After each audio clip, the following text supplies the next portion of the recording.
안녕하십니까. AI 기반 차세대 기록정보 서비스 추진을 위한 전문가 특강에 참석해 주셔서 감사합니다. 저는 이 특강을 진행하게 된 국가기록원 포털팀장 박지영입니다. 현재 국가기록원은 국가기록물의 서비스 모델을 기획 개발, AI를 도입하여 국가기록물의 서비스 모델을 기획 개발하고 있는 R&D를 추진하고 있습니다.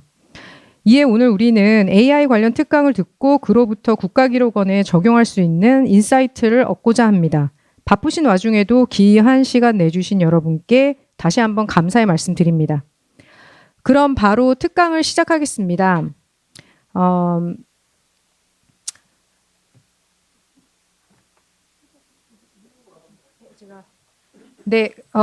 오늘 첫 번째 주제는 생성 AI 시대가 불러온 기록하는 방법 패러다임 혁신입니다. 이 주제에 대해 발표해 주실 하정우 센터장님은 현재 네이버 AI 이노베이션 센터장님이시자 퓨처 AI 센터장님으로서 AI 선행 연구와 글로벌 AI 생태계 전략을 총괄하고 계십니다. 또한 디지털 플랫폼 정부위원회에서 AI 데이터 분과위원장 등 10여 개 이상 정부 부처에서 자문 역할을 수행 중이십니다. 그리고 또 하나 며칠 전에 2025년 AI 대전환 주도권을 선점하라라는 따끈따끈한 신간이 나왔는데요. 지금 한강 작가와 그 베스트셀러 1위를 다투고 있다는 소식이 방금 들어왔습니다. 네. 관심 있는 분들은 책을 구매해 보셔도 좋을 것 같습니다. 그럼 이제부터 하정우 센터장님의 강연을 들어보도록 하겠습니다. 큰 박수로 맞이해 주시기 바랍니다. 네, 반갑습니다. 이런 열렬한 박수로 환영해 주시는 많은 청중분들 감사드리고요. 사실 제가 집이 순회동이에요. 그래서 왔다 갔다 하면서 국가기록원 이렇게 도로 쪽에 보면은 뭐라 그러죠? 이렇게 표시가 나와 있는 것만 봤는데 그리고 들어와 본 건 처음입니다. 그래서 이렇게 초청해 주셔서 너무 감사드리고 책 말씀을 주셨는데 사실 한강에 쓰나미가 나서 거의 모든 작가들이 굉장히 슬퍼하고 있는 와중에 1위를 다투고 있다라는 거 이런 걸 우리는 가짜 뉴스라고 얘기를 합니다. 저도 그랬으면 참 좋겠다라는 생각인데 갈 길이 멀고요. 오늘 소개드릴 내용이 생성 AI가 일하는 방식도 살아가는 방식도 많이 바꾸고 있는 것 같고요. 이런 어떤 강력한 AI를 국가기록 업무에 또 어떻게 적용해 볼 수 있을지에 대한 얘기 이런 것도 좀 얘기를 하고 또 우리나라가 이 AI 시대에 어떻게 우리 경쟁력을 강화할 수 있는가 또 공공 분야에 어떻게 잘 적용할 수 있는가 이런 얘기도 함께 좀 섞어서 말씀을 드리려고 합니다. 한 50분 정도 설명드리고요. 나머지 한 20분 정도 Q&A 하는 형태로 하겠습니다. 네, AI가 노벨상을 받는 시대입니다. 사실 컴퓨터 사이언스, 컴퓨터 과학 분야에서 최고상은 튜링 어워드라고 하는 상이 있습니다. 이미테이션 게임이라는 영화를 예전에 보신 분이 계신지 모르겠는데 그 이미테이션 게임에 나오는 주인공이 앨런 튜링이죠. 현대 컴퓨터의 기본 개념을 창시한 분이고 인공지능이라고 하는 개념을 창시한 분이기도 합니다.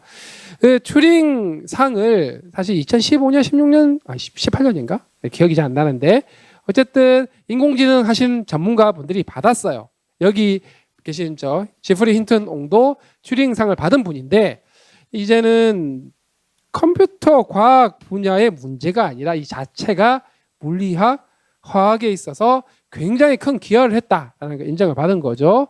그래서 이제 완전히 과학의 영역으로 들어왔다 이렇게 인식이 되는 시대에 살고 있는 것 같고요. 특히 이렇게 엄청난 어떤 기여를 인정받게 된 건 생성 AI의 효과가 있는 것 같습니다.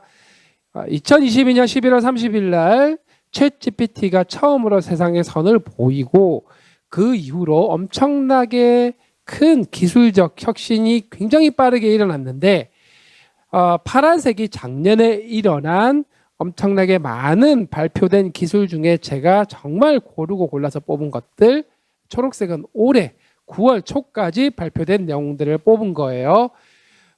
이보다 조금 덜한 것들도 훨씬 더 많아서 사실 거의 주 단위로 엄청 큰 어떤 변혁 혹은 혁신들이 일어나고 있다 보시면 될 것 같고 특히 이 기술의 발전 방향이 좀 정리를 해보니까 첫 번째는 챗GPT 처음 썼을 때는 글만 텍스트라고 하죠. 이 글만 입력받을 수 있고 글로만 표현할 수 있었던 게 이제는 음성도 입력받을 수 있고 영상에 사진에 뭐 굉장히 다양한 거를 동시에 처리하고 입력받을 수 있고요.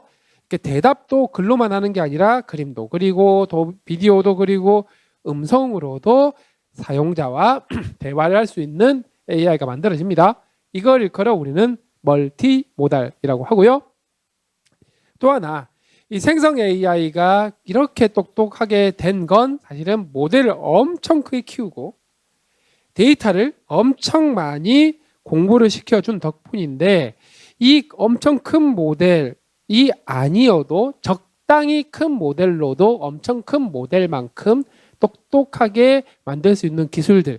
그래서 이런 서버나 클라우드가 아니어도 여러분들이 들고 다니는 스마트폰이라든가 자동차라든가 PC 같은 데 탑재할 수 있는 정도의 크기의 모델들, 이런 AI들도 기술들이 발전을 하고 있습니다. 다시 생각을 해보면 여러분들이 들고 있는 스마트폰 있죠. 이 스마트폰이 한 20년 전에 여러분들이 댁에서 쓰던 PC보다 훨씬 컴퓨팅 파워가 강력합니다. 근데 크기가 훨씬 작죠. 이렇게 작지만 강력한 AI 기술들이 빠르게 발전하고 있고요. 그리고 워낙 많은 데이터를 학습을 하고 모델이 크다 보니까 상당히 고가의 장비인 GPU라고 하는 엔비디아 GPU라고 하는 고가의 장비를 써서 개발도 하고 운영도 해야 되다 보니 가격이 비쌌는데 이 부분도 가격을 상당히 효율적으로 할 수 있는 비용 효율적인 기술들도 많이 발전을 하고 있어요. 이런 방향으로 가다 보니까 이제 사람들 딱 지근거리에 붙어서 사람들의 업무라든가 사람들이 일하는 걸 직접 도와줄 수 있는 일을 대신할 수 있는 에이전트 기술로 발전하게 됩니다. 각 항목에 대해서 몇 가지 예시를 보여드릴게요. 첫 번째는 글을 비디오로 만들어주는 AI입니다. 올해 들어서 제대로 된 것들이 등장을 하기 시작했고요. 사실 작년에도 이런 기술이 없지는 않았는데 굉장히 좋아하겠습니다만 이제는 돈 주고 쓸만한 AI가 만들어졌죠. 사실 오픈 AI에서 소라라고 하는 글을 영상으로 만들어주는 AI가 올해 2월 달에 발표가 된 이후에 한 두세 달 정도 지나니까 미국의 스타트업, 중국의 스타트업, 많은 기업들도 비슷한 기술을 내놓습니다. 그래서 먼저 소개해드릴 게 중국의 콰이쇼라고 하는 기업에서 발표한 클링이라고 하는 글을 영상으로 만들어주는 건데요. 이거는 사진 한 장 주고요. 여러분들 아시는 모나리자입니다. 모나리자가 손으로 안경 끼는 영상을 만들어 달라라고 입력을 하죠. 하면 이런 것들이 됩니다. 그죠? 안경 쓰는 영상이 만들어지는 거예요. 이제 누구나 저런 영상 그냥 AI에다 시키면 되는 겁니다. 이런 시대에 우린 살고 있고요. 자, 그리고 요거도 한번 보겠습니다. 자, 요거는 이제 메타에서 발표한, 메타는 인스타그램과 페이스북을 만든 기업입니다. 메타에서 발표한 무비젠이라고 하는 비슷합니다. AI예요. 글을 주면 영상을 만들어 주는데 저기 사람 얼굴 사진을 하나 줍니다. 주고 글을 주는 거예요. 뭔가 풀밭에 앉아 있는 여성분 얼굴은 저렇게 생겨야 되고 스카프 이렇게 두르고 있고 뒤에 호박 있고 이런 영상을 만들어 달라라고 하면 이렇게 만들어지는 거예요. 이게 사람이 찍은 건지 AI가 만든 건지 구분하기 힘들죠. 네, 자연스럽습니다. 자, 다음 볼까요? 비슷한 건데 요거는 비디오를 하나를 주면서 딱 특정 물체만 바꿔달라고 얘기를 하는 거예요. 왼쪽이 원본입니다. 저 어린아이가 등이죠. 등을 들고 있어요. 저 부분을 거품으로 바꿔달라고 명령을 줍니다. 하면 이게 돼요. 이런 거를 이제 누구나 사용을 해서 만들 수 있다는 겁니다. 이렇게 되니까 정말 누구나 이제 어떤 홍보용 컨텐츠를 만든다든가 내가 가지고 있는 비디오 가지고 조금 편집해 가지고 더 멋지고 재밌는 거 만든다든가 할 수 있죠. 사용법이 어렵지도 않습니다. 프로그래밍 한 줄도 필요 없어요. 그냥 저기 있는 명령어를 영어로 그냥 치면 됩니다. 근데 이쯤 되니까 걱정도 되죠. 누구나 가짜 뉴스, 가짜 비디오 얼마든지 만들 수 있을 것 같아요. 그러다 보니까 이런 AI를 공급하는 기업들은 이렇게 워터마크를 반드시 심어야 됩니다. 이건 AI가 만들어낸 혹은 편집을 한 영상입니다. 라고 하는 게 규제나 법적으로 이렇게 반영이 되고 있는 거죠. 한번 보겠습니다. 그리고 이런 글을 그림으로, 그림이 아니죠. 영상으로 만들어지는 혁신적인 기술 외에도 9월 초에 오픈 AI에서 박사학위 소지자 수준의 수학과 과학, 프로그래밍 능력을 가진 AI를 발표를 합니다. 그 아이의 이름이 오원이라고 하고요. 이 AI가 발표되기 몇 달 전부터 스트로베리, 딸기죠. 스트로베리라는 코드명으로 사람들을 굉장히 기대차게 했는데 막상 나와보니 정말 대단한 겁니다. 자, 왼쪽에 있는 그래프의 우측 상단에 보면 박사학위 소지자 수준의 과학 문제 풀이 점수를 보시면 5원이 나오기 전에 가장 똑똑한 AI가 챗GPT의 4O입니다. 4옴니가 있었는데 그 AI보다 특히 물리학 보시면 물리학 문제 풀이 점수가 59.5점에서 무려 93점까지 올라가게 됩니다. 그래서 수학, 과학, 프로그래밍 능력에서 어지간한 전문가보다 낫다라는 소리가 들리고요. 실제로 트위터에 보니까 어떤 유럽에 있는 생물학 교수님인 것 같은데 이렇게 글을 적어놨네요. 자기가 좀 써봤답니다. 5원을 좀 써보니까 자기 연구실에 있는 박사과정 학생들 80%보다 얘가 낫다라고 할 정도로 이 과학적 추론 그리고 문제 해결 능력이 정말 뛰어난 거예요. 그럼 도대체 어떻게 이게 가능했는가? 예전에는 이 AI가 공부를 책 같은 걸 엄청 많이 공부를 시켜서 지식이 많은 수준이었는데 지식이 많아도 글 한 번에 쓰고 끝냈어요. 근데 이제는 한 번에 글을 쓰고 끝내는 게 아니라 먼저 사람이 시킨 혹은 사람이 낸 문제에 대해서 답을 적고 답을 적는 과정에 이상하네 중간 과정 체크를 한 다음에 또 고쳐 쓰고 또 고쳐 쓰고 중간 과정에 맞는지 아닌지 또 검사하고 하는 과정을 계속해서 반복을 합니다. 실제로 유료 버전은 5원 프리뷰를 쓰실 수 있고요. 챗GPT 무료 버전 쓰시는 분들도 여기 5원 미니를 쓰실 수 있는데 다른 챗GPT와 달리 얘한테 일을 시키면 열심히 지금 생각하고 있어요. 분석하고 있어요. 하면서 이렇게 스테이트, 상태가 계속 노출이 되는데 그게 계속 써보고 고쳐쓰고 써보고 검증하고 써보고 고쳐쓰고 하는 겁니다. 그렇게 열심히 심사숙고해서 글을 썼더니 문제 해결력이 훨씬 더 좋아지더라라고 하는 거예요. 그래서 AI도 이제 심사숙고를 한다는 거고요. 그렇게 심사숙고해서 문제를 해결하다 보니까 무려 IQ가 120이 됩니다. IQ 테스트를 했는데 120이 찍혔어요. 인간 평균이 105점 되고요. 인간 평균을 훨씬 뛰어넘는 AI를 부려먹는 시대에 우리는 살고 있다라고 하는 겁니다. 그러면은 이쯤 되면 지금 인공지능의 IQ가 120이면 조만간에 우리가 AI가 우리를 능가해서 우리를 지배하지 않을까라고 우려하시는 분들이 있는데 그럴 걱정은 없는 게 저 오원이라고 하는 AI가 공부를 한 데이터들의 특성이 과학 데이터, 프로그래밍 데이터, 수학 데이터 많이 학습을 하긴 했고요. 그런 데이터들이 사실은 IQ 테스트에 평가하는 문제들이랑 좀 비슷한 성격의 것들이에요. 그래서 원래 능력치보다 IQ가 조금 더 높게 나오는 것도 사실이긴 하다라고 보시면 됩니다. 그렇게 한 번에 글쓰기를 끝내는 게 아니라 한 번 쓰고 또 고쳐 쓰고 또 고쳐 쓰고 생각을 심사숙고를 하다 보니까 이런 현상이 발생을 합니다. 요게 글 쓸 때 글 쓴 단어 수예요. 근데 5원 시리즈로 오니까 한 번 쓰고 고쳐 쓰고를 더하는 겁니다. 얘는 또 한 번 쓰고 고쳐 쓰고를 훨씬 더 많이 하게 되죠. 그러다 보니까 시간이 오래 걸리는 건 당연하고요. 가격도 비싸집니다. 우리가 챗GPT는 어차피 정액제 구독이기 때문에 쓰는 가격이 똑같지만 그래서 시간 정해놓고 그 시간 내에 몇 번 못 쓰게 만들어 놓은 거예요. 사람들이 너무 많이 쓰면은 오픈 AI도 가상 탄진하기 때문에 안 되고 한 시간에 5번밖에 못 써요. 이런 식으로 한 거고요. 구독제가 아니라 기업에서 저 모델을 쓰려면 매번 글 한 번 쓸 때마다 API로 사용료를 내야 됩니다. 그래서 저런 5원 같은 전문가 수준의 똑똑한 AI를 쓰려면 돈이 훨씬 더 많이 들어가고요. 상대적으로 이 지능이 조금 문제 해결력이 떨어지는 것들은 훨씬 더 저렴합니다. 그렇다고 쟤들이 뭘 못하느냐 그렇진 않아요. 그래서 어떤 분야에 혹은 어떤 나의 일에 AI를 적용할 거냐에 따라서 적합한 AI를 고르시면 된다라고 하는 거죠.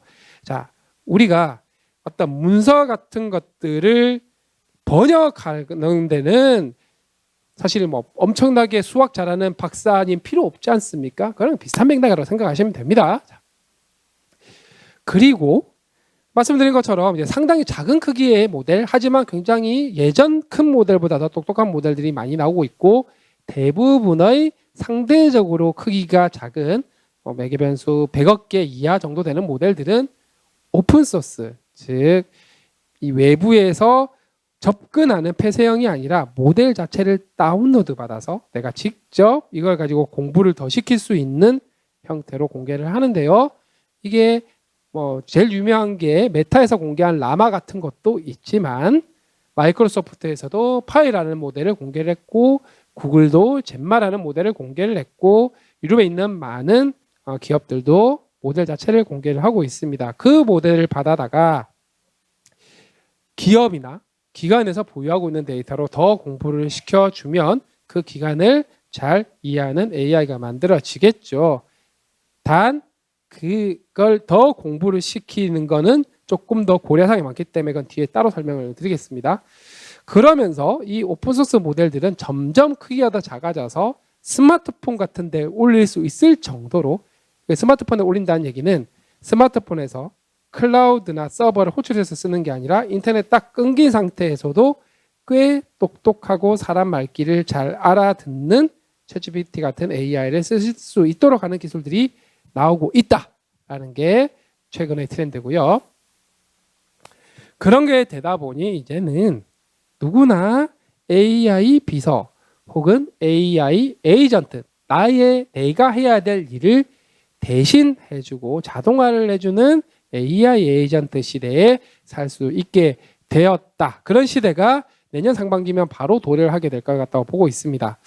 이 AI 에이전트가 올 수 있다라고 보는 건 지금 챗GPT-4 옴니만 해도 음성, 글, 영상을 동시에 처리하고 이해하고 나랑 음성으로 대화를 주고받으면서 나의 의도를 정확하게 파악을 해서 필요하면은 최신 정보는 검색 엔진을 실행을 해가지고 최신 정보를 가져와서 출처까지 다 달아주고, 또 필요하면은 프로그래밍 다 짜가지고 데이터 분석도 해주고, 이런 것들을 할 수 있는데 그게 내 스마트폰 위에 탑재가 되는 거예요. 물론 챗GPT-4 옴니 같은 건 서버에 클라우드에 연결해서 호출을 하지만, 말씀드린 것처럼 상대적으로 굉장히 작은 크기의 모델들은 내 스마트폰 위에 올라와서 인터넷 사용하지 않고도 나의 개인정보, 민감정보들을 충분히 활용을 해서 나에게 더 잘 맞는 개인화된 어떤 서비스를 제공을 함과 동시에 이 나를 정말 잘 이해하는 비서가 스스로 모든 것들을 다 이해하고 하는 게 아니라 얘기를 좀 섞어보고 뭔가 나보다 더 전문적인 에이전트가 필요하다. 그럼 전문가 에이전트를 불러올 수 있어요. 그게 만약 건강관리 관련된 내용이다 그러면 다른 병원이라든가 혹은 뭐 건강식 이런 회사들이 만들어 놓은 건강관리 에이전트를 불러다가 도움을 받을 수 있기도 하고, 또 법률 자문이 필요하다 그럼 로펌에서 만든 법률 자문 에이전트 또 불러다가 소개를 시키기도 하고, 마치 우리가 친구가 있는데 이 친구가 나에게 모든 걸 다 알려주는 게 아니라 나 되게 친한 의사 친구 있는데 소개시켜줄게, 나 되게 친한 변호사 친구 있는데 소개시켜줄게 하듯이 에이전트도 저렇게 운영될 수 있다라는 겁니다. 그리고 이런 에이전트는 스마트폰에만 들어가는 게 아니라요, 자동차나 PC, 집안에 이제 좀 시간 더 지나면 반려동물이 아니라 반려로봇이 많이 돌아다닐 것 같아요. 반려로봇, 가전, 뭐 TV가 됐든 에어컨이 됐든 냉장고가 됐든, 그리고 어쩌면 집, 건물 공간 자체, 그리고 여러분들의 오피스 공간 자체에도 나의 업무나 나의 일상생활을 정확하게 잘 이해하고 나의 업무를 도와줄 수 있는 에이전트가 등장하게 되는 시대가 도래하고 있고요.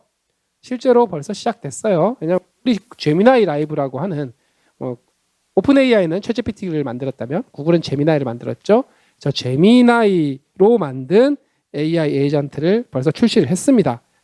그러면서 다른 외부에 있는 뭐 스타트업이 됐든 다른 기업들이 이 제미나이 플랫폼 혹은 구글 플랫폼 위에서 에이전트를 쉽게 만들 수 있는 개발 도구들도 다 오픈소스로 공짜로 풀고 있어요.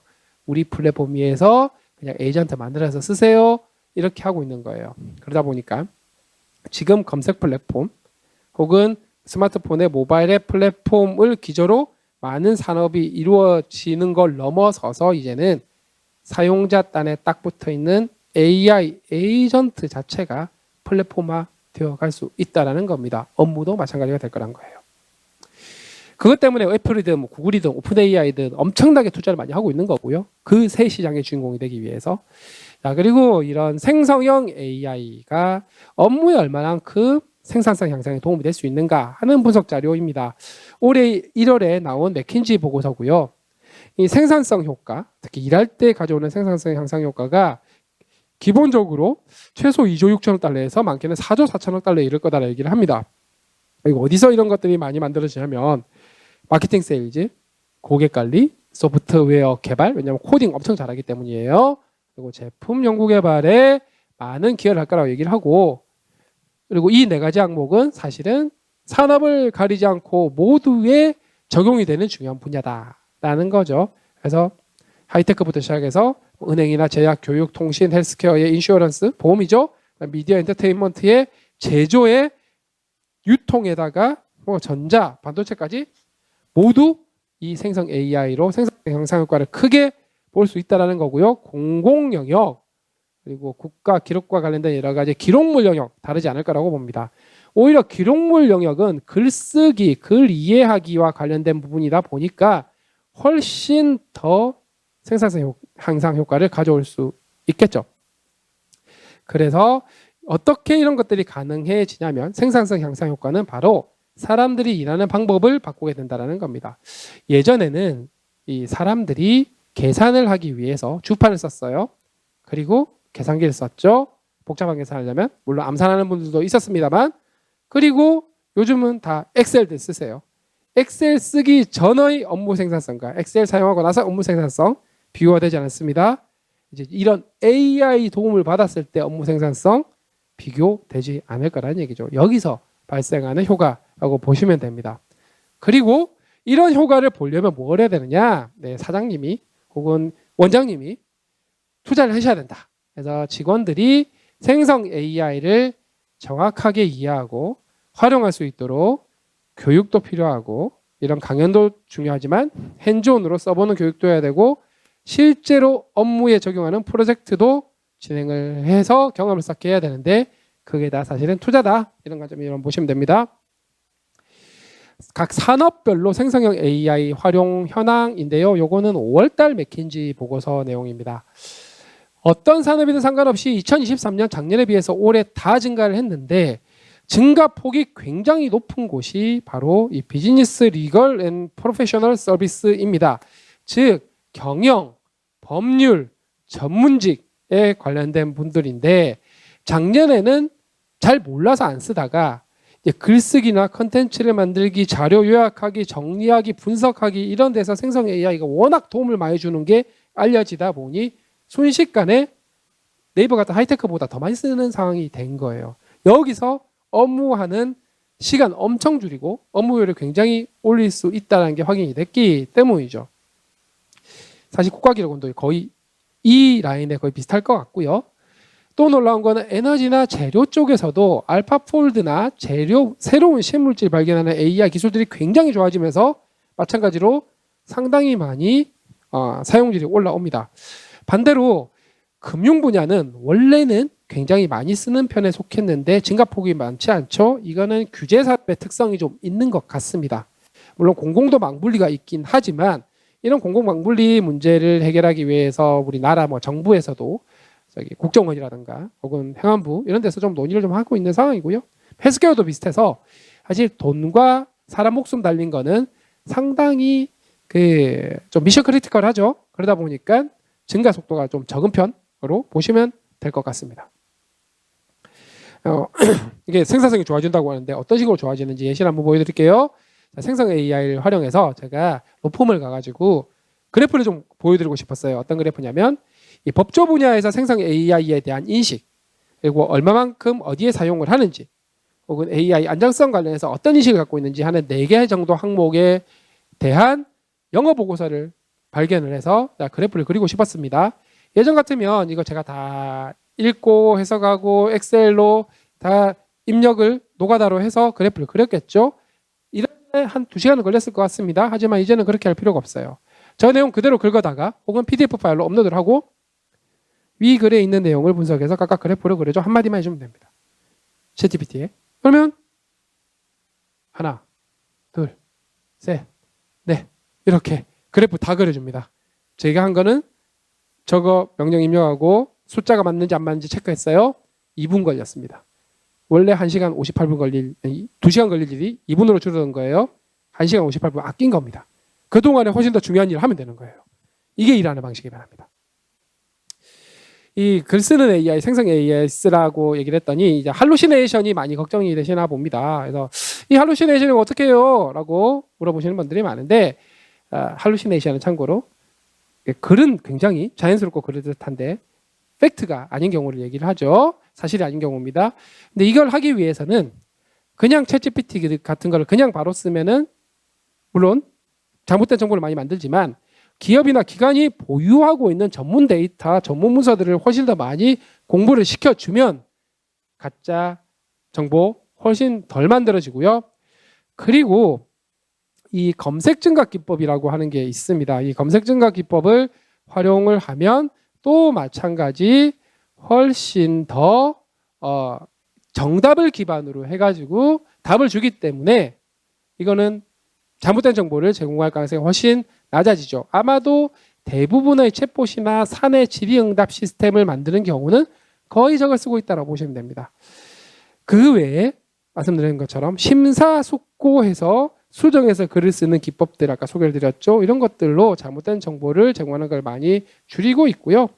그래서 할루시네이션이 심각해서 쓰지 말 게 아니라 사실은 다양한 해결 방법들이 나오고 있으니 적용 분야에 맞게 그리고 할루시네이션이라고 하는 게 정말 심각한 분야인지 아닌지 구분해서 거기에 맞는 기법을 활용을 하면 된다는 거고요. 많은 분들이 AI가 오면서 나의 일자리 어떡하지? 라고 걱정을 하시는데 우리는 일자리와 잡이죠. 과업을 구분을 해야 된다라고 제가 말씀을 드려요. 자, 보통 일자리는 그 일을 직업을 가진 분들은 이렇게 여러 개의 과업을 순차적으로 수행을 하게 됩니다. AI가 일자리를 대체하려면 이렇게 다양한 쭉 순차적으로 수행해야 되는 과업 전체를 자동화를 해야 대체가 가능한데 이게 가능한 직업은 생각보다 많지 않다. 하지만 거의 모든 직업들은 직업 일자리 내에 이런 박스 단위 과업들은 AI가 자동화를 할 수 있다라는 거죠. 그래서 앞으로 일하시는 분들은 뭘 하면 되느냐? 내 일 중에 어떤 과업을 AI에게 맡기고 어떤 과업은 내가 직접 챙기면 될지를 잘 가르마를 타고 AI가 잘할 수 있는 일에 그 과업을 잘 시켜서 자동화를 하면 된다는 겁니다. AI가 못하는 것 중심으로 내 역량을 키우면 되고요. 보통 AI에게 맡기지 않는 일이 고객과의 대화 혹은 파트너와의 대화를 통해서 문제를 도출하고 정의를 하고 전체 계획을 수립하는 건 사람 전문가가 해야 합니다. 이런 거 다 보통 시니어가 하는 거죠. 그게 아니라 단순 반복 작업 같은 거나 보고서 작성 관련된 거는 90점짜리 80점짜리는 이제 AI가 도움을 줄 수 있어요. 그런 걸 굳이 AI를 안 쓰고 혼자서 끙끙 앓아서 할 이유는 없다라는 겁니다. 그러면은 어떤 일을 AI를 주고 어떤 일을 내가 직접 할 거냐를 잘 알아야 되겠죠. 그걸 하려면 많이 써보셔야 된다라는 겁니다. 생각해보면 우리가 일을 할 때도 일 혼자 안 하시잖아요. 팀원들 혹은 동료들이랑 일 나눠서 하십니다. 그 동료 중에 하나가 AI가 늘어났다고 생각하시면 돼요. 그리고 일 해온 거 보고 똑바로 했나 안 했나 점검하시지 않습니까? 똑같습니다. AI가 만들어낸 결과물도 똑바로 되는지 안 되는지 점검하시면 돼요. 그게 일하는 방식입니다. 자, 이렇게 혁신적인 기술이다 보니까 전 세계가 AI 경쟁력 확보를 하기 위해서 난리고요. 특히 AI 기술 패권국, 사실 그냥 패권국이죠. 이라고 할 수 있는 미국과 중국의 움직임이 너무나 눈에 띕니다. 미국은 9월 달에 미 국무부에서 미국의 강력한 AI 기업들이 있죠. 빅테크들도 있고 스타트업들도 있습니다. 이 기업들의 AI를 전 세계에 있는 많은 개발도상국들에 제공을 함으로써 그들의 AI 역량을 올려서 함께 격차를 해소하는 데 노력을 하겠습니다. 인클루시비티라고 얘기를 합니다. 포용적 AI를 선언을 했습니다. 이보다 2달 먼저 중국도 유엔에서 전 세계 개도국들 포함 AI 격차 해소를 위해서 우리 중국의 AI를 오픈소스로 풀어서 더 많이 활용해서 그들의 성장을 돕겠다라고 선언을 합니다. 아주 바람직하고 국제평화 이루는 것 같아 보이긴 합니다만 이게 고도로 볼 게 아니다라는 말씀을 드리는 거예요. 실제로 이들이 이렇게 나가는 건 당장 각각 현 시점에서 각 국가의 경쟁력 및 영향력은 AI의 그를 얼마만큼 강한 경쟁력 역량을 보유하고 있는가로 결정이 되고요. 이 때문에 미국과 중국이 서로 엄청나게 경쟁을 하고 있고 특히 미국 같은 경우는 중국을 다양한 방법으로 견제를 하고 있습니다. 최신 모델 혹은 기술 제공 안 하기 위한 노력은 물론이고 AI 반도체, 심지어 ASML 같은 반도체 만들기 위한 핵심 장비 수출도 중국에다 잘라버렸어요. 미국이 따라오지 못하게 하기 위함입니다. 그럼 왜 이렇게 견제를 하느냐라고 하면 자국의 AI 활용 능력이 산업 경쟁력 혹은 사회의 경쟁력과도 연결되지만 그게 끝이 아니고요. 이 AI로 아까 말씀드렸죠. 개발도상국들의 AI 전파를 통해서 그 나라의 성장을 돕는다. AI라고 하는 것은 기본적으로 모든 산업에 영향을 주고 이 자체가 플랫폼입니다. 이걸 가만히 생각을 해보면 우리가 19세기, 20세기 초 때 제국주의랑 거의 모습이 흡사해요. 열강들이 강력한 군사력을 바탕으로 해서 시장과 원재료, 그다음에 노동력을 확보하기 위해 제국주의를 통해서 엄청나게 많은 식민지를 개척을 했죠. 그걸 AI로 바꾸고 데이터 센터로 바꾸시면 됩니다. AI 기술력을 가진 국가들이 해당하는 나라로 가서 타깃 국가로 가서 그 나라의 데이터 센터를 만들고 그 나라의 많은 산업들에 미국이든 중국이든 자국의 AI를 막 심어 넣어서 영향력을 확대를 하는 거예요. 디지털 영토를 확대해 나가는 그게 현 시점의 디지털 시대의 AI를 통한 신제국주의가 일어나고 있는 거예요. 이거는 중국도 미국도 같은 움직임, 조금 AI 힘쓰는 프랑스 같은 나라들도 마찬가지로 움직임이 일어나고 있습니다. 이러다 보니까 폰트가 깨진 것 같은데 자 AI 이제 2, 3년 후면 AI에서 패권국, 독립국, 종속국 세 쪽의 하나로 구분되게 될 것 같다는 거예요. 여기와 직접 연관이 된 게 가장 효율적인 방법으로 인공지능을 학습하고 혹은 운영할 수 있는 반도체 부분에서 이미 미국이 AI 반도체 수출을 중국의 다른 나라들도 쿼터를 딱 정해놓고 친한 나라는 더 많이 주고 덜 친한 나라는 덜 주고 이런 식으로 움직이기 시작했습니다. 에너지 문제도 마찬가지여서 RE100 같은 탄소 문제도 있지만 얼마만큼 많은 에너지를 충분히 확보할 수 있게 할 거냐 아닐 거냐 문제로 또 새로운 국제관계가 만들어지고 있어요. 이건 모두 AI와 직접 연관되는 부분이라고 생각하시면 됩니다. 자, 이런 상황이 되다 보니까 AI 종속국이 되지 않기 위한 이유로 소버린 AI라는 개념이 등장하고요.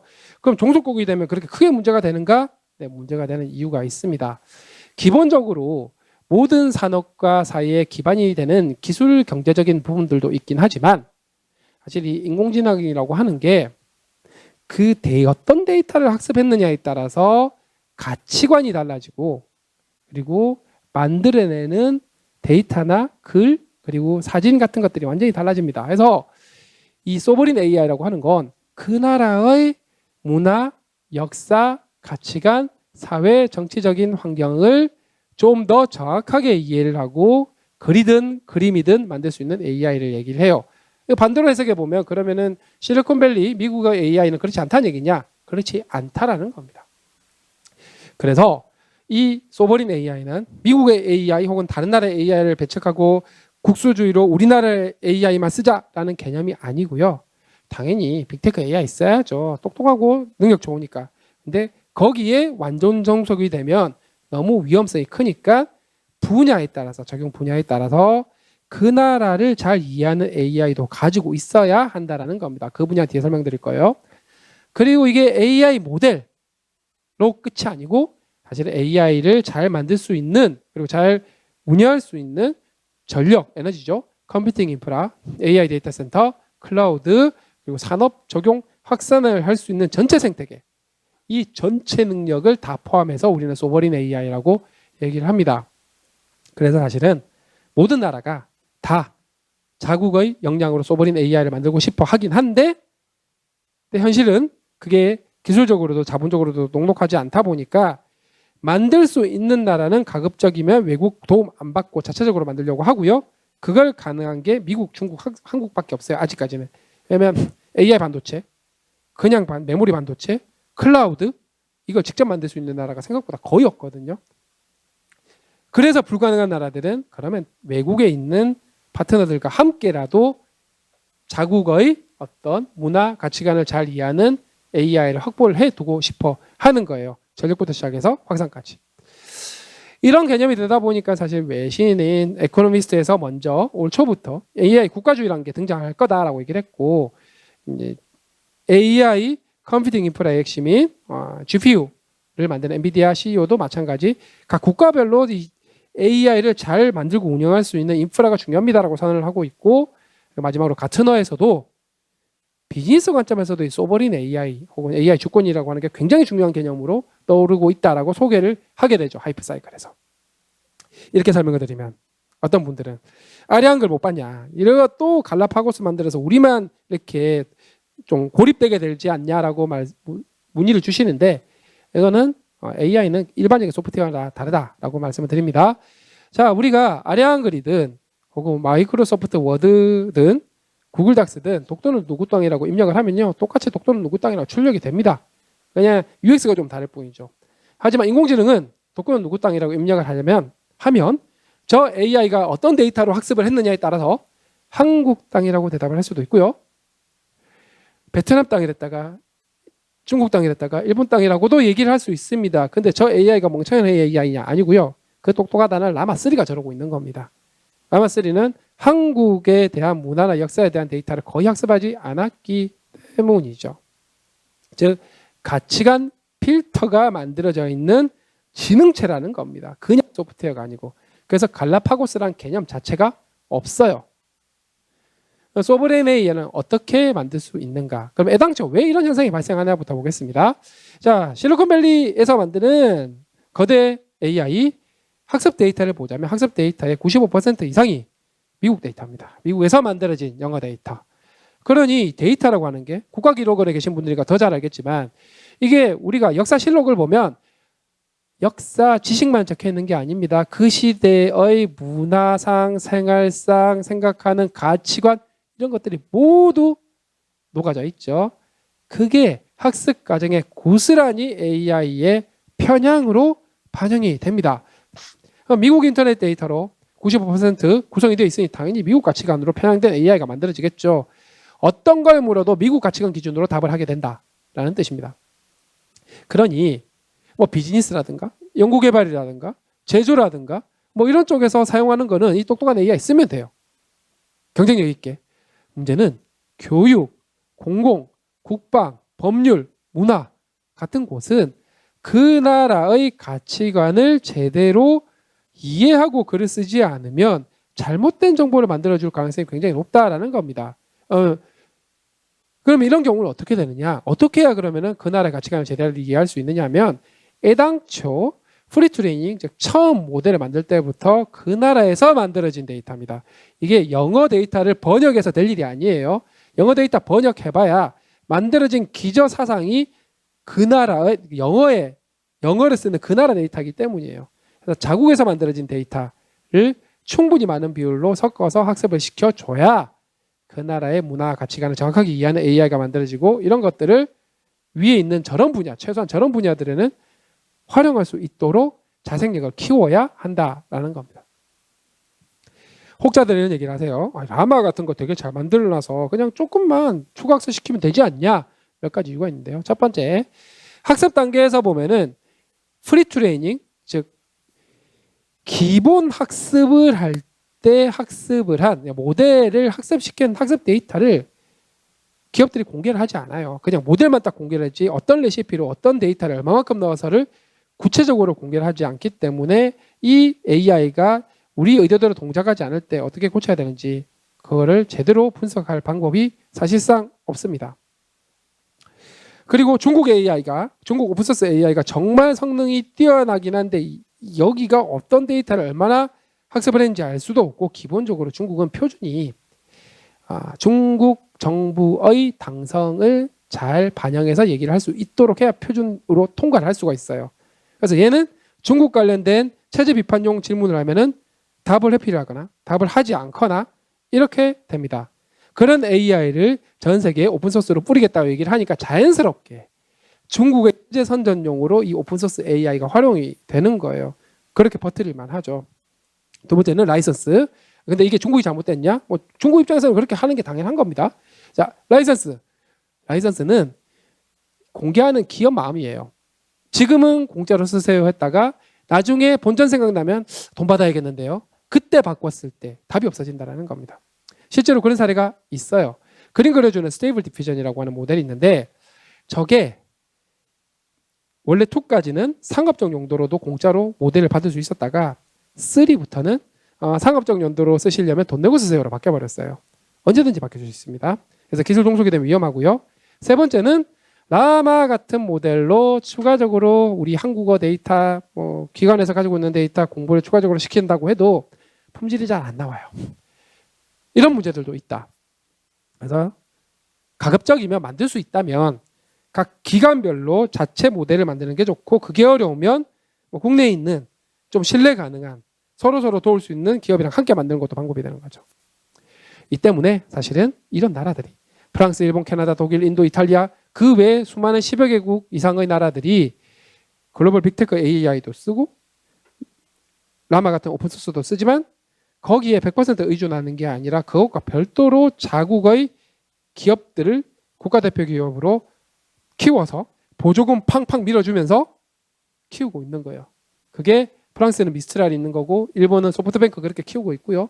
2년 동안 4,500억 이상을 넣었습니다. 이 돈 들고 보조금으로 슈퍼컴퓨터 사라 해가지고 나머지 국가들도 마찬가지인 거죠. 그렇게 해야 AI 시대에 최소 독립국을 유지할 수 있기 때문입니다. 특히 프랑스가 눈여겨볼 만한데 프랑스가 원래부터 AI를 잘했던 게 아닙니다. 작년만 해도 이 글로벌 AI 랭킹 영국 톨토스 미디어에서 발표하는 13등이었어요. 그런데 이때 프랑스 마크롱 대통령이 엄청 고민을 많이 하고 걱정도 많이 했습니다. 그러면서 엄청 투자를 많이 했어요. 작년에 9조 7천억 정도 투자하겠다 발표를 했고 그렇게 해서 미스트랄 같은 기업이 탄생을 했고 올해는 우리나라를 그냥 제껴버립니다. 한 방에. 그러면서 어떻게 제쳤냐 봤더니 스트롱 제너러티브 AI 이코시스템이 만들어졌기 때문이라고 합니다. 단 1년 만에 만들어졌다는 거예요. 그래서 실제로 생성 AI 경쟁은 미국 기업들에 의해 다 끝났다라고 생각을 했으면 프랑스는 저렇게 투자를 안 했겠죠? 아직도 늦지 않았다는 얘기입니다. 이거는 의지의 문제라고 보시면 돼요. 그리고 또 하나가 소버린 AI가 여기 있는 노란색 파운데이션 모델 혹은 생성형 AI를 자체적으로 잘 만들 수 있는 것도 중요하지만 그거만큼 중요한 게 사실 이 아래에 있는 군부에 해당하는 영역들입니다. 데이터, 반도체, AI 데이터 센터, 클라우드 같은 컴퓨팅 인프라 그리고 에너지. 이 영역들 같은 경우 종속이 되면 그 다음부터는 모두 다 비용 형태로 될 수 있어요. 비용만 되면 다행인데 최신 기술 같은 것들이 제대로 공급이 안 될 수도 있다라는 겁니다. 어떤 자산 전략 기술이든 통제 가능하냐 아니냐는 너무나 중요한 이슈죠. 우리가 망 사용료 혹은 앱 수수료 이런 걸로 이번 국회에서도 계속해서 국감을 하긴 하는데 지난 5, 6년 동안 나아지는 게 하나도 없습니다. 글로벌 빅테크에 모두 종속된 상황이죠. AI도 그렇게 만들 거냐? 아니라는 얘기죠. 그래서 전체적인 소버린 AI 역량을 가급적이면 강화할 수 있는 방향으로 노력을 해야 된다는 거고요. 사실 이 아래 전부 다 전략자산화 될 가능성이 높다. 지금 같은 보호무역주의가 심각한 상황에서는요. 그래서 다행스러운 건 우리나라는 상당히 경쟁력이 있는 상황이다. 미국, 중국이 가장 앞서가고 있지만 그래서 기술 격차가 있긴 하지만 우리나라도 꽤 괜찮다. 얘 둘 빼고 나면 상당히 잘하고 있다는 겁니다. 자, 그래서 그 근거가 네이버 같은 경우는 어쨌든 전 세계에서 한국 문화를 가장 잘 이해하는 AI, 그러면서도 영어는 라마쓰리만큼 하는 AI를 가지고 있다는 거고요. 그거를 외신에서 프랑스의 미스트럴, 독일의 레팔파와 함께 가장 미국 AI에 잘 경쟁하고 있는 AI로 네이버 AI를 소개하고 있고요. 특히 그 나라를 이해하는 부분이 글만 되는 거는 금방금방 고치는데 이렇게 멀티모달, 즉 영상이나 사진과 함께 이해하는 AI 기준으로는 훨씬 더 심각해지는 거예요. 자, 이 그림 너무나 유명한 그림이죠. 이 그림에 대해서 챗GPT 4한테 물어봅니다. 하면 설명을 합니다. 틀린 설명 아니에요. 맞아요. 근데 이게 다가 아니죠. 저희의 클로바 X, 하이퍼 클로바 X로 만든 챗GPT 비슷한 서비스입니다. 여러분들도 쓰실 수 있어요. 야, 물어보면 이중섭 화가 그림 황소고, 국립현대미술관에 있고 이건희 컬렉션에 속해 있다 라고 훨씬 더 정확하고 구체적인 정보를 제공하는 거예요. 이게 바로 디테일의 차이란 거고, 이 차이가 고객 기업들 혹은 고객 사용자들의 지갑을 열게 하냐 아니냐 차이로 이어지게 된다는 겁니다. 와, 이런 게 있어 써보고 싶다 하시는 분들은 네이버 녹색창에 클로바 X라고 검색하시면 공짜로 쓰실 수 있어요. 네이버 아이디는 있으시니까. 자, 이번에는 문화재입니다. 문화재. 이 사진 뭐냐 물어봤더니 청동양로인데 고려 또는 조선시대 작품인 것 같다라고 얘기를 합니다. 역사적인 이해도가 없는 게, 자, 조선시대, 숭룡불시대 저런 걸 만들었다? 잡혀갑니다. 거기에 대한 게 없는 거예요. 저희 걸 물어보면 백제금동대학로고 국립중앙박물관 소단에 블라블라블라블라. 우리 어린아이들이, 우리 미래세대가 문화재 사진을 찍어서 챗GPT 오미니한테 물었어요. 그걸 그대로 믿으면 역사를 잘못 배우게 될 수 있다는 겁니다. 막 혼동이 일어나는 거예요. 그래서 적어도 이런 분야에서는 경쟁력이 있는 AI를 자체적으로 가지고 있어야 한다라는 얘기죠. 국가기록 원했으니까 한번 이런 것도 해봤습니다. 조선왕조실록입니다. 사진 업로드해가지고 물어봤어요. 물어봤더니 이 안에 있는 게 명종대왕실록, 숙종대왕실록, 광해군일기 있다고 얘기를 합니다. 자, 두 권 얘기를 하라고 그랬더니 여기 숙종 없고요. 둘 다 선조거든요. 그러니까 막 하는 거예요. 근데 저희 같은 경우는 정확하게 명종대왕실록, 그다음에 선조, 송영대왕실록 이렇게 적혀 있고 각각 사건에 대해서도 이렇게 설명하는 게 어떤 게 좀 더 정확할 거냐라는 부분이 있죠. 저희 같은 경우는 이제 명종 같은 경우 문정왕후, 윤영원 시절에 블라블라블라블라 이런 얘기까지 하면서 나오는 겁니다. 이런 거 차이가 난다는 거예요. 그리고 이건 일반적인 업무 케이스인데요. 이런 업무에 저희 어쨌든 뭐 이메일 관리라든가 스케줄 관리라든가 메신저 관리 같은 거는 저희가 내부적으로 웍스라는 협업 툴을 쓰고 있는데, 이런 협업 툴에서 AI가 붙었을 때 이런 효과가 있습니다. 네이버웍스는 네이버의 기술과 일하는 방식을 바탕으로 협업과 경영에 필요한 모든 기능을 담은 통합 업무 플랫폼입니다. 일이 쉬워질수록 향상되는 생산성을 경험해보세요.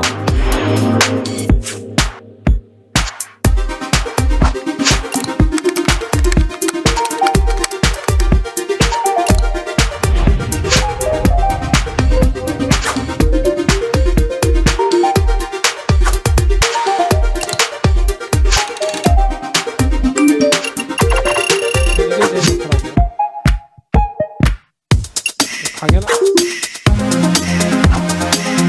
가져오고요. 메시지가 보내주는 거. 자, 샹그에서 넘어가겠습니다. 그리고 저희 하이퍼클로백스가 적용된 기술 중에 하나 또 클로바 노트가 있죠. 회의 같은 걸 하면은 자동으로 글로 다 변환해 주는 건데, 그 글의 회의록도 자동으로 요약해 주는 겁니다. 이 기술이 나온 지가 꽤 오래됐는데 요 유료 버전 좀 제발 좀 만들어 달라, 돈 내고서라도 쓰고 싶다 하는 기자님들 엄청 많았거든요. 그래서 드디어 나왔습니다. 그래서 각 기업의 보안을 지킬 수 있으면서 충분히 많이 쓸 수 있는 옵션으로 제공을 하고 있다. 그래서 이제 막내들이 정말 회의록 쓰는 거에서 탈출할 수 있다. 사실 막내들이 제일 아이디어가 좋은데 회의록만 쓰고 있게 하기 아깝지 않습니까? 이런 AI를 쓰면 된다는 거고요.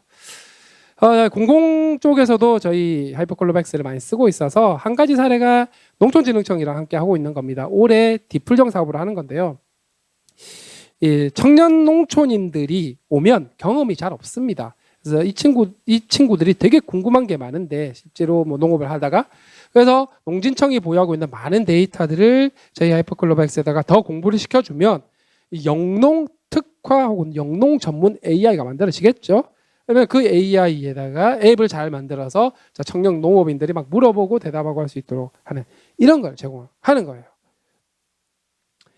과학 동화는 과학 잡지 혹은 언론이죠. 여기서 여러 가지 과학 분야에 대해서 정말 똑똑하게 질문을 파악 잘하고 대답 잘할 수 있는 시스템도 저희가 과학 동화를 함께 만들어서 이미 서비스를 제공하고 있고요. 많은 걱정거리, 특히 공공 분야가 더 그런데 이 공공 분야는 데이터를 밖으로 뺄 수 없는 것들이 너무 많습니다. 그래서 저희가 이런 컨테이너 박스에다가 GPU 서버 잘 공부시킨 하이퍼클로바 X 그리고 각 기업이 보유하고 있는 데이터를 더 공부시킬 수 있는 클로바 스튜디오라는 솔루션까지 다 해서 통째로 패키징을 한 다음에 고객사의 데이터 센터 아마 정부 같으면은 여기 통전인 혹은 DPP 이런 데가 될 수 있겠죠. 통째로 아예 넣어드립니다. 데이터가 밖으로 나올 일이 없어요. 그래서 보안을 지킬 수 있고요. 그런데 이렇게 하기엔 예산이 너무 비싸고 시간이 오래 걸릴 것 같다 라고 하면 요건 온프레미스 형태도 저희가 제공을 하고 있습니다. 즉 저희랑 저희 모델을 저희 파트너 기업에 제공을 하면 그 파트너 기업이 도입하고자 하는 기관들과 협업을 해서 거기에 설치형으로 제공을 하고 상대적으로 경량화 모델입니다. 이 경량화 모델에 각 기관이 보유하고 있는 데이터를 더 추가적으로 학습을 시키는 거예요. 기록원도 그렇게 만들 수 있겠죠. 기록원 특화 AI를 훨씬 더 경쟁력 있는 비용으로 할 수 있는데 문제는 작은 모델이 이 경량화 모델이 똑똑해야 되는데 이 모델의 성능은 현존 가장 경쟁력이 있다라고 하는 오픈소스인 라마 3.18보다 모델 크기는 좀 작습니다. 근데 더 영어는 거의 비슷하고 한국에 대한 이해 능력은 훨씬 더 높은 석자를 보이고 있죠. 이런 모델을 특화 모델로 쓰실 수 있는 거고요. 그걸 미래에셋증권에서 이미 사용을 하고 있어요. 미래에셋증권에 보유하고 있는 데이터를 저희 하이퍼클로바 X 대시에 저희 파트너 기업과 함께 설치형으로 제공을 하고 있습니다. 왜냐하면 저기도 망불리니까. 그 외에 많은 저희 파트너들이 있는데 한수원 같은 경우는 유로클라우드를 쓰고 있다고 보시면 될 것 같고요. 그리고 요건 비싸다고 말씀을 드렸어요. 이 비싼 비용을 최적화 혹은 비용 효율성을 높이기 위해서 저희가 AI 반도체 기술 또 자체적으로 연구 개발하고 있다는 거고요. 아마 공공 분야에서도 마찬가지겠지만 AI를 만들고 도입하고 적용할 때는 안전 문제를 챙겨야 합니다. 거버넌스 조직 만들어야 되고요. 그런 노력들을 굉장히 일찍부터 해왔다라는 겁니다. 그리고 그 노력으로 UN 총회에도 갔다 왔다는 거고요. 이런 소버린 AI를 원하는 많은 나라들에게 우리가 이런 전체 생태계죠. 아래로는 반도체부터 시작해서 AI 데이터 센터, 클라우드 그리고 그 나라 언어 중심으로 우리는 한국어로 만들어 봤으니까 한국어 모델 수출이 아니에요. 그 나라 언어 많이 태우고 영어도 태워서 모델도 만들어주고 나머지 위에 있는 산업 적용 특히 공공 분야 적용 경험 같은 것들을 우리나라에 있는 많은 기업들이 함께 정부까지 포함해서 함께 진출을 하면 경쟁력이 생긴다는 얘기고요. 그걸 사우디에서 하고 있다는 겁니다. 사우디에서 하고 있고요. 자, 이렇게 중요한데 생각보다 AI 확산이 잘 안 되고 있다라는 거예요. 나는 챗GPT, 여기 계신 분들, 나는 챗GPT든 구글 제미나이든 클로바엑스든 한 주에 4-5번 이상 쓰고 있다. 손 한번 들어볼까요? 네, 한 3-4분 정도 됩니다. 이렇게 확산이 잘 안 되고 있어요. 기업에서 도입해서 사용하고 있다? 네, 아직까지 많이 없습니다. 왜냐 봤더니 사실은 아직까지 머스트헤브는 아닌 것 같다. 가격을 고려했을 때. 가격이 1원이면 머스트헤브가 될 것 같은데 가격이 100원이에요. 그럼 나이스헤브가 될 수도 있죠. ROI 고려를 하다 보니까 그런 게 있는 것 같고 할루시네이션 같은 기술적 한계도 여전히 있어 보이고 그리고 챗GPT가 저 같은 사람한테는 되게 쓰기 편하지만 여전히 쓰는 게 어렵습니다. 어떻게 써야 될지 잘 모르겠어요 하는 분들도 있는 것 같습니다. 규제 문제, 특히 공공은 이놈의 망분리, 물리 망분리 이런 것들이 큰 걸림돌이 되고 있죠. 거기에 더해서 데이터 보안 이슈, 개인 민감 정보 이슈 이런 것들에 대한 우려로 많은 어떤 고민이 있다 보니까 확산이 잘 안 되고 있는 것 같아요. 그래서 우리가 AI를 만드는 기업들이 어떤 것들을 해야 되느냐 정리를 해보면 결국은 정말 쓸만한 모델로 혹은 쓸만한 기술로 만들어서 도입하는 기업들 입장에서 바로 도움을 받을 수 있게 만들 때 가격이 너무 비싸지 않도록 잘 해야 되고, 그리고 도입을 하긴 했는데 비싼 돈 주고 도입을 했으면 뭐가 좋아지는지 정성적으로도 중요하지만, 그래서 시간이 얼마나 줄었는지, 이 업무를 할 수 있는 사람이 2명이었다가 10명이 될 수 있는지, 혹은 동일한 리소스를 넣었는데 얼마만큼 빠르게 업무를 하는지, 혹은 사람을 적게 넣어도 똑같은 일을 할 수 있는지, 이런 정량적인 효과 지표를 만들어서 그 업무에 맞게 각 도입하는 기간에 맞게 잘 정하는 게 중요하다. 그리고 기업 입장에서, AI를 만드는 기업 입장에서 고객 기업들의 직원들에 대한, 그리고 혹은 경영진들에 대한 AI 리터러시를 좀 도와드리는 것들도 해야 되고, 그리고 믿을 수 있게 쓸 수 있도록 AI 거버넌스 운영하는 것들도 굉장히 중요하다라는 거죠. 그래서 AI 기업들 입장에서 이런 것들을 챙겨야 되고요. 그리고 도입하는 기업 입장에서도 어디에 어떻게 사용할지에 대해서 구체적인 고민을 좀 하는 게 중요하고, 또 잘 만들었는지 못 만들었는지, 기존의 소프트웨어랑은 좀 성격이 많이 다르기 때문에 서비스 품질 평가를 할 수 있는 체계를 잘 만드는 게 중요하다. 그리고 특히 AI를 도입을 하면서 일하는 방식이 바뀌고 경우에 따라서는 AI로 대체되는 특정 포지션이 있을 텐데, 이 직원들을 위한 우리는 해고가 쉽지 않으니까요. 업스킬링 혹은 리스킬링. 업스킬링은 AI 활용을 잘해서 더 일을 잘하게 하는 것. 리스킬링은 업무 특성상 AI가 대체하게 됐을 때, 뭐 회의록만 작성하는 분이 있다고 칠게요. 그럼 대체될 거잖아요. 그러면은 그분들에게 다른 어떤 업무를 줄지 하는 이런 교육 관련된 것도 챙겨야 한다는 겁니다.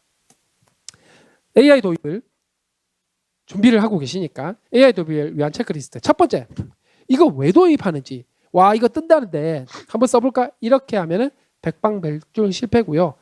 명확하게 이거를 왜 도입하고 어디에 도입을 해서 어떤 목표를 달성할 건지에 대해서 정확하게 도출하는 게 필요하고, 그걸 하고 나면 가장 우리랑 핏이 잘 맞는, 모델 성능이 좋다고 다가 아니라 우리 프로세스, 우리 비즈니스 프로세스에 대해서 이해도가 높고 커뮤니케이션이 잘 되고 필요하면 바로바로 대응도 잘해주고 하는 것들도 중요하다라는 겁니다. 왜냐하면 같이 만들어가야 되는 거다 보니까요. 이게 어느 정도 정의되면 그 다음에는 같이 데이터도 수집하고 가공도 하고 준비도 하고, 그러면서 새로운 시스템이 들어오는 거다 보니까 이 전체적인 안전하게 운영할 수 있는, 혹은 위험성을 관리할 수 있는 거버넌스랑 보안 전략을 함께 수립을 해야 됩니다. 이게 경험이 많지 않다 보니 AI 개발 기업들과 논의를 하는 게 중요하고요.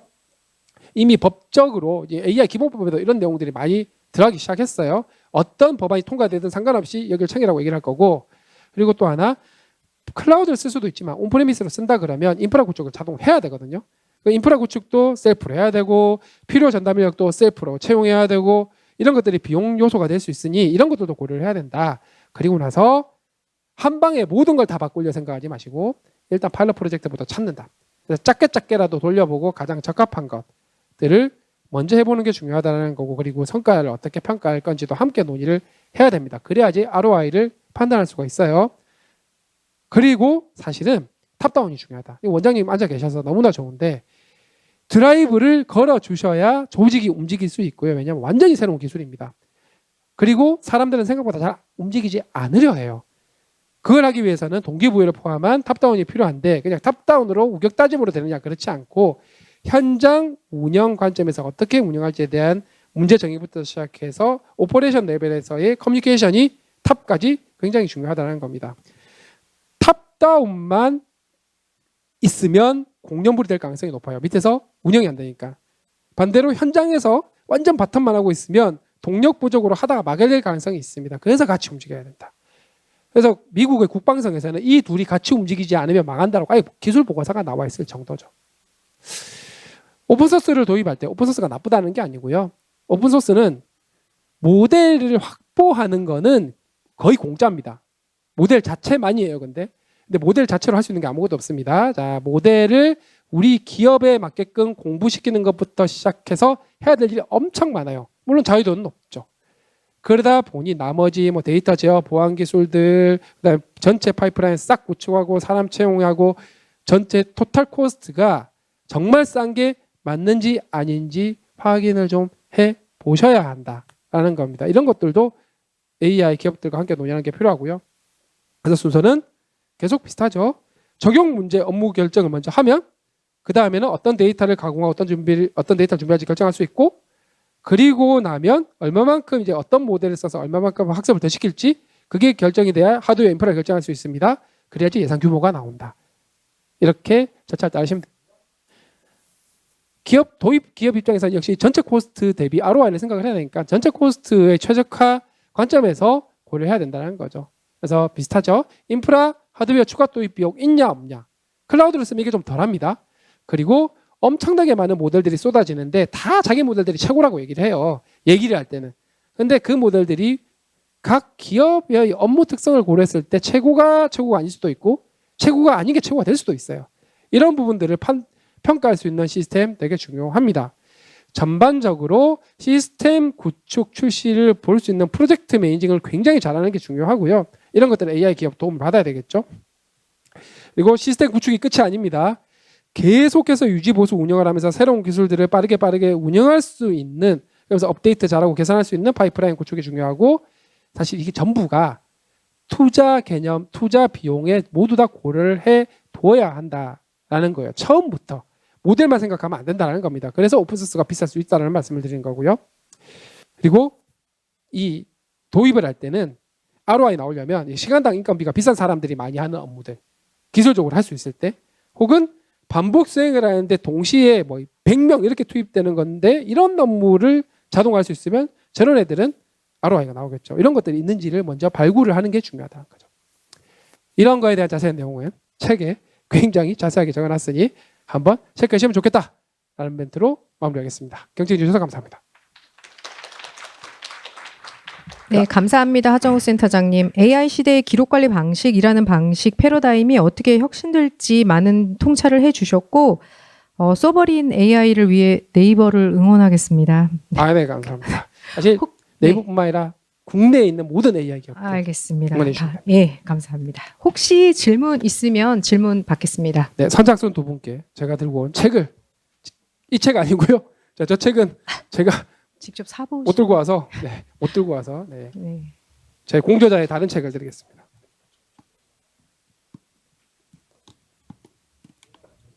네, 저기 계신 분, 저쪽에 있습니다. 강의 잘 들었고요.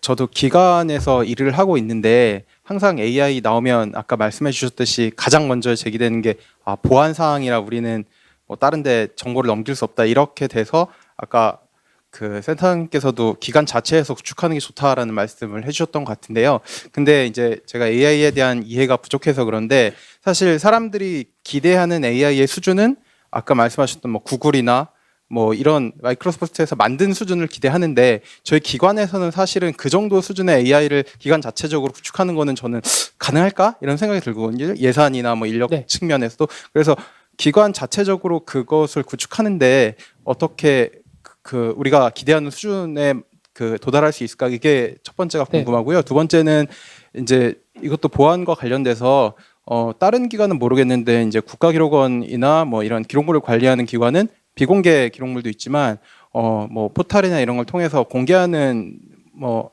그 문서 파일 같은 것도 굉장히 많은 걸로 알고 있거든요. 그래서 네이버에서 어떤 식으로 그 모델을 학습시키는지 모르겠는데 그런 국가에서 아예 대중들한테 공개한 데이터를 갖고 학습을 하고 있는지 할 수 있는 건지 그것 좀 궁금합니다. 네, 첫 번째 거는 여력이 되고 역량이 되면 하는 게 좋다 이고요. 뭐 예산이나 기술이나 이런 것들을 고려했을 때 이걸 셀프로 다 할 수 있는 경우는 또 사실 그렇게 많지 않거든요. 그만큼 중요하니까 할 수 있는데 안 하는 데가 있어요. 이거 우리가 해야 돼? 그런 기업들에 대한 얘기고, 그리고 기록원 같은 경우는 뭐 예산 문제, 기술 문제 이런 것들이 어렵다고 한다면 그래서 좀 규모가 작은 저희 하이퍼클로바엑스 대시 같은 거 있지 않습니까?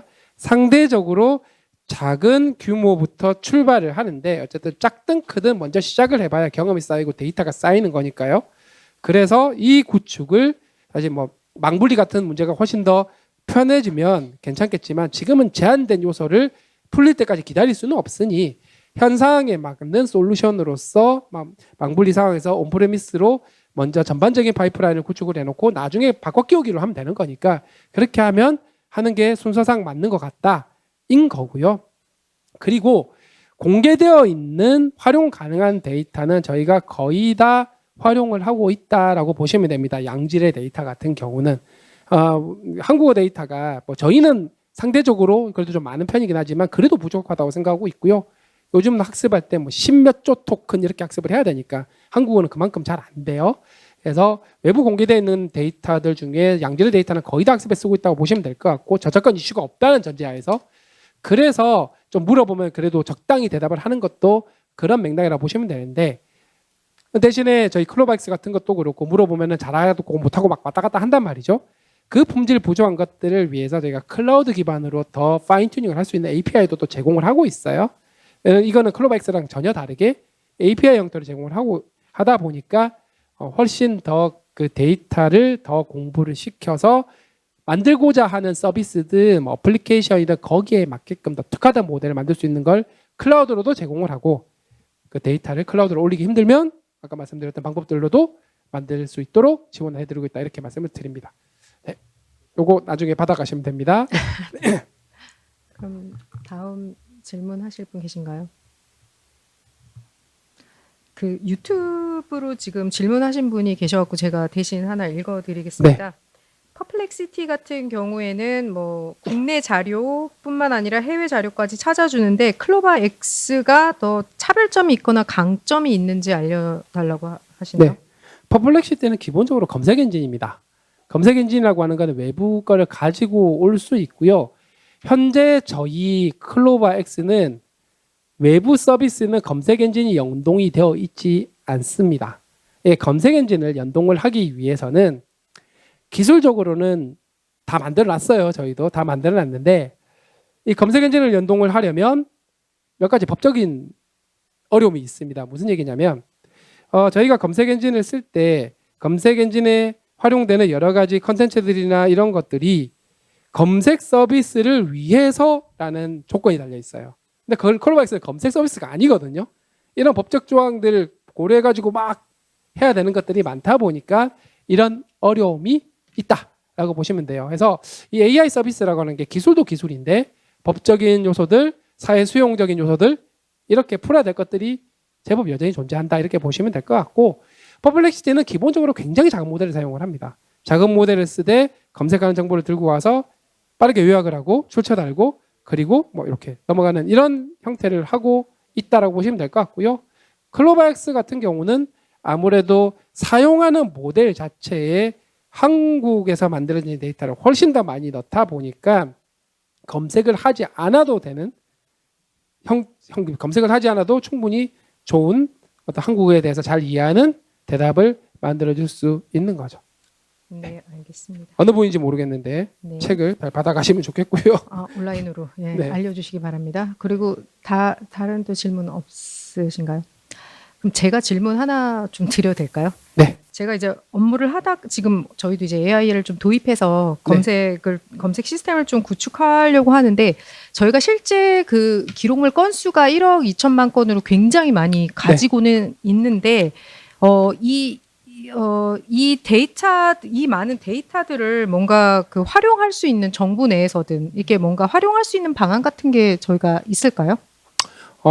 실제로 지금 저는 이제 디플정 임기가 끝났는데 제가 나오기 전까지 준비를 했던 게 정부 전용 혹은 정부 특화 LLM 혹은 언어 모델을 만들기 위한 ISP도 진행을 하고 있었고 설계를 좀 진행을 하고 있었어요.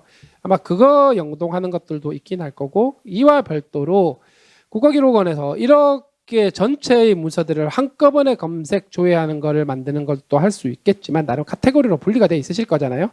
카테고리별로 레그 붙여가지고 하는 것 방법도 있습니다. 그래서 어떤 서비스를 어떻게 만들 건지를 정의하는 거에 따라서 적합한 방법을 사용하실 수 있겠다 싶은 거죠. 그리고 지금 또 유튜브로 다른 분이 질문을 해주셨는데요. 그 실제 우리가 지금 업무 중인 기록정보 서비스를 이제 AI를 도입해서 하려고 하는데 신뢰성을 가질 수 있겠냐 이런 질문을 해주셨습니다. 네. 그래서 검색이나 검색 엔진이나 내부 검색 엔진이겠죠 아마 레그 같은 시스템들 혹은 조금 더 긴 컨텍스트를 써서 관련된 정보를 최대한 많이 활용할 수 있는 이런 기법들을 사용을 하면 그냥 뭐 챗GPT나 클로버X 쓰는 것보다 훨씬 더 높일 수 있고 왜냐하면 그게 다 출처 다 달고 나오거든요. 그래서 최근에 나온 여러 가지 챗본류, 사내 챗본류도 전부 다 출처 다 달아가지고 제공을 해요. 퍼플렉시티처럼 네. 그렇게 만들면서 신뢰성을 어느 정도 높일 수 있다 이렇게 보시면 됩니다. 네. 답변 감사합니다. 그러면 더 이상 질문이 없으시면 여기서 하정우 센터장님의 특강을 마치도록 하겠습니다. 다시 한번 하정우 센터장님께 감사의 박수 부탁드립니다. 네, 감사합니다.